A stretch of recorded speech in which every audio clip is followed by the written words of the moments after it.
Alright, what's going on, you guys? It's your boy 3 Stickity Stacks in this thing, baby. Representing TKOG. Wait, 1 second. Let me just drink this water before my throat starts scraping itself. Bruh. So, I'm trying to told y'all. So, I was talking about this deck a long time ago, before the support came out, before this was TCG, TCG legal. And I was like, man, bro, this deck is doing tier 0 stuff. And I'm not even kidding, bro. Like, it still is. So, I just have so many decks, right? And sometimes I'm a little biased and I play others. But if I had Torn Scales and all these cards in this extra deck, I'd be playing this deck. Not like as my main. I truly do not have a main deck. Like, if you guys did not notice about me, I don't actually have a main deck because I play so many decks. That's just the kind of duelist I am. I main everything, basically. Like, whatever I feel like playing that day is what I main. So, like, this would just be added to my arsenal.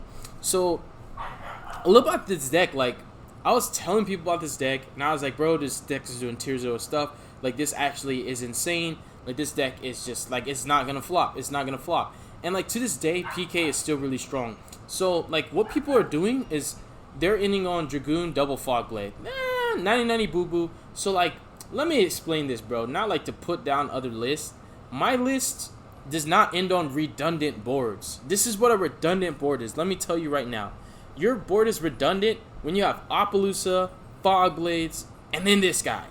Like, why do you need all those monster negates? You are still going to get clapped by an evenly, a Dark Ruler evenly, like twin, like just anything that wipes the board, basically. Like, evenly matched would probably be the best example. Like, you're not giving yourself protection for the things that would actually break your board. Like, when I play decks, I'm thinking about what could actually break this board.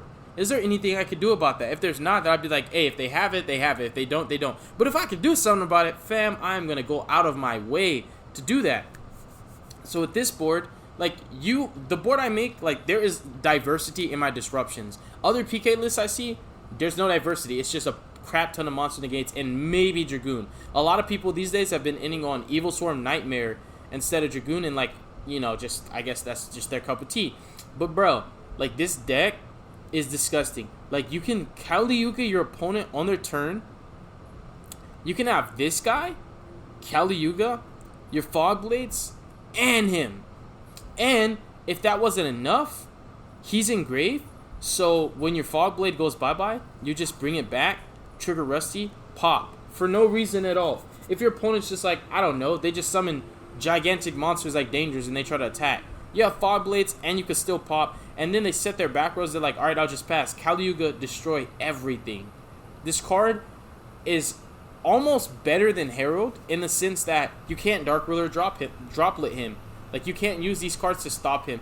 You have to prevent him from hitting the board. Like with Herald, he could be summoned. You'd be like, okay, I'm just going to Dark Ruler that hole. I'm going to droplet him. You know, I'm Gucci. I don't have to worry about him. No, bro. Like, if your opponent can summon this card, cheeks instantly clap. Like, spanking. Like, this card is insane.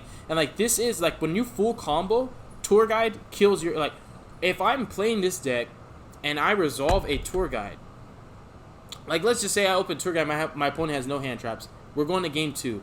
Instantly. Automatically, we're going to game 2. There no ifs, ands, or buts about it. We are going to game 2. That's it. You lost. Plain and simple. Alright, so just wanted to point that out. So before I get deeper into my list, you guys can already see, like, this deck's fire, and I'm going to explain more about it. If you haven't done so already, please subscribe to my channel. I would greatly appreciate it. If you want to support me, because I am wanting to make this a full-time thing. Like, I want to make a living off of this, so I don't have to work and take hiatuses, and honestly, it'd be a blessing if you guys supported me. You can just, like, either just join my Discord. It's free. I know money can be tight sometimes, but if you wanted to do something as small as just doing a $3 Patreon subscription, bro, that goes a long way, because a little bit adds up, and at the end of the day, whatever you do is your choice, but I appreciate what you do no matter what you give, or if you don't give at all. I'm not tripping on you. So let's go ahead and get into this list. So, like, my defensive cards are up here. So the hand traps I wanted to play was going to be all level 3s because they're combo pieces. So the worst combo you could do in this deck is any 2 level 3s is Dragoon double Fog Blade. Any 2 level 3s ends you with this and these 2. Just by having 2 level 3s on the field, that's what you're going to get. So if I draw Ash Blossom, plus any one of my level 3 extenders, and I quote-unquote bricked, I still get 3 disruptions off of that. So that's why all my hand traps, I wanted them to originally be level 3s.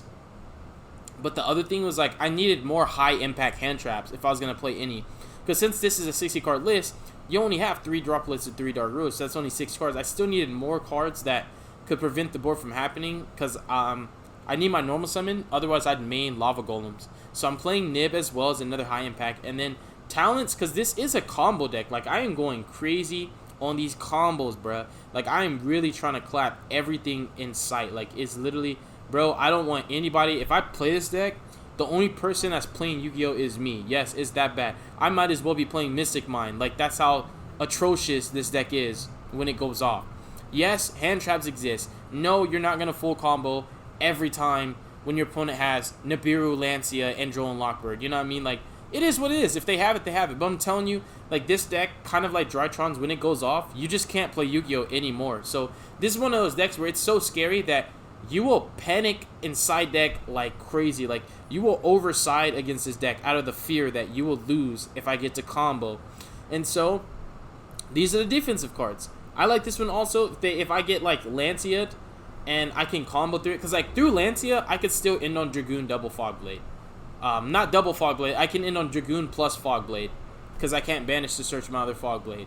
So, like, through Lancia, if I can still combo, I'm not going to be greedy. I'm not going to draw 2. I'm going to look at my opponent's hand, take the best card, end on Dragoon Fog Blade, and I'll have my follow-ups engraved. So, I love talents in this deck. It's just another super powerful card. Like, these 9 cards are the blowouts. These are the 9 normal hand traps. 18 defensive cards. Now for our starters, 3 Tour Guide. If this card resolves, the game's over. 3 copies of Torn Scale. So Torn Scales by himself, bruh. I'm gonna have to do a separate video on the combos, bro. Like, the combos are just so crazy with this deck. Like, Torn Scales is dang near Tour Guide. And then we have Ancient Cloak. Ancient Cloak plus any extender, full combo. Tour Cloak plus Torn Scales plus any extender, full combo. Tour Guide by herself, full combo. Boots, insane extender. Inherent Summon, just nasty, bro. Like, so good. And I play Gloves, so what I do is, like, when I don't know if my opponent has the Nib or not, I'll send Gloves instead of sending any of the ones that I normally would send, so I can change my mind on what I want to do based on what they do on my turn. So, like, let's say I was just reckless and I wasn't playing around Nib or anything. I would just dump Ancient Cloak. And then what's going to happen? They're going to Nibiru you. You're going to search a card that you can't use unless you have an extender. That is a Phantom Knight that will get you a Phantom Knight. So what I do is I send Gloves. They Nib me. I'm like, okay, now I know what I need to do. I'm going to Gloves and send one of my traps, banish it, summon it, and then trigger Torn Scale, summon Torn Scale. Now I can make my Dragoon. You know, I can go from there. But if you don't make that read and think just what's the worst thing that can happen, you're not going to perform as well with this deck, and you're never going to understand the true utility that Gloves has. He's, like, just that good. And then I play Stained Grease as my level 4 extender for my combo. Because what I'm doing is I'm summoning Utopia the double, using double to summon Utopia Kaiser, using Kaiser to bring out Big Eye. And then I rank up Big Eye with Rank Up Magic Launch. Big mistake, Konami, for ever bringing this card back. So I summon Big Eye, and then I summon Kali Yuga, targeting the Big Eye on my opponent's turn. That's like the simple, in simple terms, that's how I summon Kali Yuga. Now, why do you play 3 stacks? Like, why are you playing Dragoon in a deck where your main combo says you can't summon anything else after you do it? So, technically speaking, and not even technically, in reality, in actuality, you can't go the Kali Yuga combo and Dragoon the way I'm doing it. There's another way to summon Kali Yuga with the Gagaga cards. Like, there's multiple ways to do it, but this is the way I do it because it's easier for me to do it this way. It's less loops that I have to go through. And also, it makes it easier to make a Dragoon if anything happens to that combo. So, people will start reading it, and they'll be like, oh, man, I can't Imperm his Rusty. I can't Valor his Rusty. I have to hold my Imperm on my Valor for the Utopia card. Because people are just going to get really clever. They'll be like, oh, I have to Valor that. Otherwise, he's just going to Kali Yuga me. That's where Dragoon comes in. When they hand trap your main combo, bro, you just make a Verde, get you some Fog Blades, and you still win the duel no matter what. So, just pointing that out. That's like the main thing I do with this deck. So, Dragoon is my insurance policy. It's my, I got hand trapped to Oblivion, they Nibiru'd me. You can always make Dragoon through Nibiru with a good hand. You can make Dragoon through Nibiru, Droll, like some really powerful hand traps. This deck, believe it or not, plays through a lot of disruptions, like a lot. Like my old footage, I've been playing this deck for so long. I was playing back when I was still using the other online simulator. I forgot what it's called. It's not YDO Pro. I forgot what it's called, but I have footage of me cutting up, bro. Absolutely clapping people through 3-4 disruptions. Playing through Appaloosa, what's that rank 8? The Titanic thingy and Borlo Savage in the same turn. Nuking the field. Just nuts, bro. This deck's nuts. Rhoda, extra Phantom Knight, Foolish, Utility, anything you need it to be. This also will help you to out cards going second, because I do play Farfa, so I play small BA package. Just because it gives Cherubini that extra oomph, and Tour Guide becomes more valuable. You really, if you're going to play Tour Guide in your PK list, you have to play the BAs, because they just give you the extra strength that Tour Guide would have. Otherwise, you just Tour Guide for Tour Guide, and it might as well just be any 2 level 3 combo at that point. So these are amazing. You play Libic in case you draw any of the wrong ones. So you would just summon Libic off Tour Guide instead, summon whichever one you were missing in your hand. And you also play Farfa so that you can pay cost with Cherubini going second, send Farfa, and force a negate whether they like it or not. So if you can do it really, because clever players hold their negates for the cards that actually threaten them. That's what I do, at least. I can't speak for everybody. So what I do to people is, that's why I like this extra Farfa in here. Like, you could cut it. Most people only play these 2. Some people don't even play Livic. So what I do is I pay costs. You could pay costs. Nothing can stop you from paying costs unless the card says in its text you cannot activate. So if there's like a Nightmare Griffin or that Flunderies monster that says you cannot activate, you can't pay costs. But if I'm under skill drain, bruh, I am paying costs with this Dagon Cherubini. Send in Farfa, and I'm going to force that Savage to use his effect. So now you can't hold your Savage for my Rusty. You can't hold your Savage for my Verde Anaconda. You have to use Savage. So this is a way to force your opponent to use the negate they're holding on the way to your main portion of your combo. So you will not regret playing this. I've done a lot of testing with this deck, and this is why I came to the conclusion that these were the 4 BAs I need. I used to play like 15 BAs. This was like an actual PK Fire deck, and the theory was like the BAs are extenders, like how these guys are. These guys took the place of the BAs. I'll explain why. Like, so the idea was like draw 2 BAs, you can combo.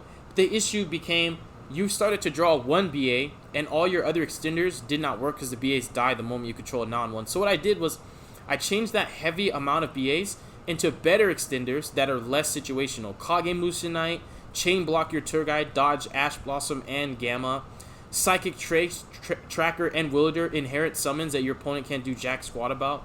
These are extenders that really help you to also play through disruptions, because you can't stop this, and this makes it to where you can't stop this, which is amazing. So these extenders are gross. Then we have the dangers, RNG, but honestly, bro, the extra draw power and the extra umph really helps. Then we have E-Telly. So the extenders, we have 3, 6, 9, 12 extenders. 12 extenders, here's my starters. 3, 6, 9, 12, 13, 14. So 14 starters and 12 extenders. And I kid you not, any 2 level 3s in this deck you can just go off, but your actual true starters are going to be the Tour Guides, the Torn Scales, the Cloaks, the Rhoda, and the Foolish, and your extenders that you use more often than not are these bottom 12. A really, really good ratio for me to be running 18 defensive cards, like the hand traps and the blowout cards. Then next up I play Fog Blades, 1 Wing, Shade Brigadine. It's main for the combo.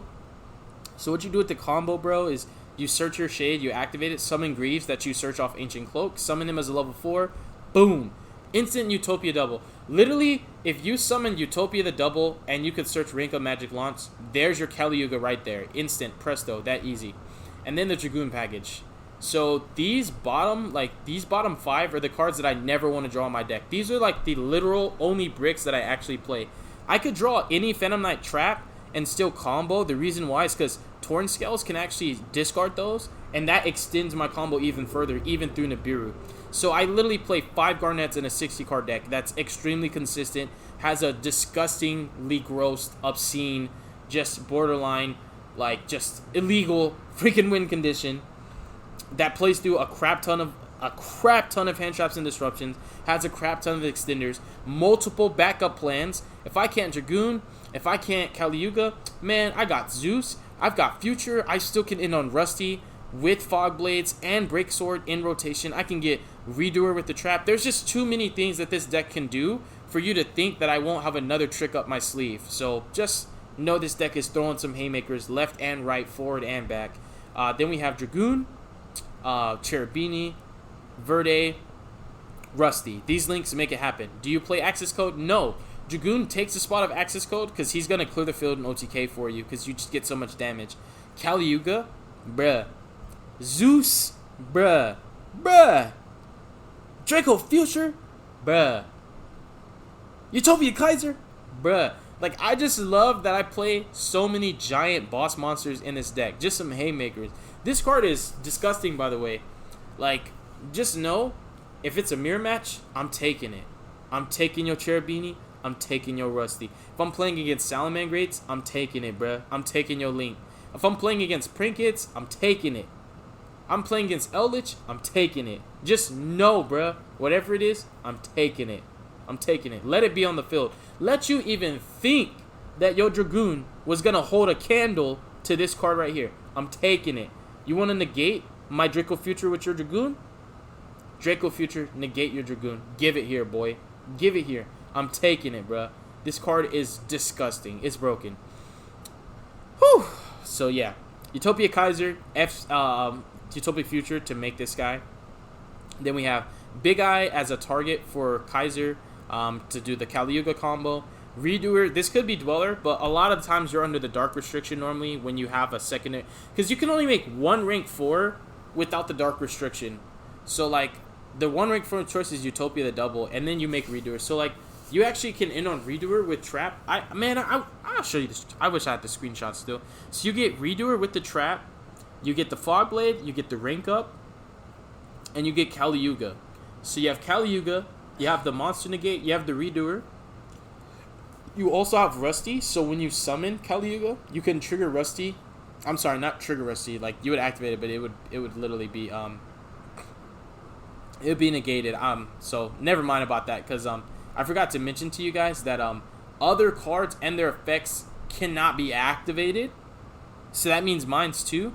And other cards and effects on the field are negated. So I actually forgot to mention that. It affects everybody, but the reason why it doesn't really hurt me is because when you see my field, you know I already have game. So it's as simple as attacking for game next turn. So when this card hits the field, you literally win the duel. There's nothing your opponent can do.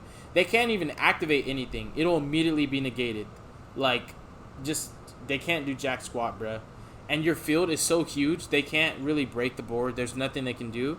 And you have already enough damage. They can't even set traps to protect themselves. Caliuga is going to blow them up. So that's what I meant by, like, there's just no cap at all. I'm not exaggerating. You literally cannot play Yu-Gi-Oh! At all. There's nothing you can do. If this card hits the field, handshake. That's it. GG. And then we have Double Levier. This could have been a Sasada King, but you oftentimes, when you're doing the combo, especially getting into him, you just do yourself a favor, extend more with Levier, then ending on something that's not even going to be useful because of Caliuga. Thank you, Lord Jesus. So you just extend with these, get your Draco Future, boom, bada bing. Draco Future, Time 3 Redoer, Caliuga, bruh, say less. And then I only play one Break Sword because of space issues, even though this is his deck and you should play more. What I do now is I summon him back, and then I use this bad boy right here to put more materials under him if I need a pop. But a lot of the times, you only resolve him once, because this deck just has such a high ceiling, and it closes games so fast that the shoulda, coulda, woulda, the second copy of this, that, and the third doesn't really come up. And it still grinds super well. This is still Phantom Knights. You have a crazy grind game, and like, even if the Caliuga part gets stopped, you have so many different boss monsters that you could still go into. It's just really hard to telegraph, or even kind of, I guess you could say, speculate what's the next move this deck's gonna do, because this build, as you guys can see, is not like any Phantom Knight build. There's just way too many options, and I like that a lot. I mean, dude, it's crazy. So that is gonna wrap up the deck profile. Hopefully you guys enjoyed it. God bless you guys. Make good choices. Don't hurt your brain cells. Stay tuned for future content. Try this deck out. I'm telling you, dude, it's insane. It has some weaknesses. I'm not gonna share them because you would have to figure that out on your own. But I do know how to beat this deck. I know how to side against it.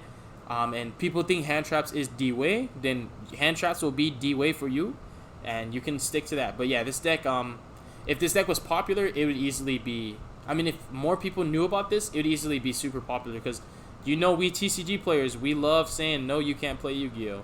Everybody does. That's what you do. Peace out, you guys. Deuces is wild.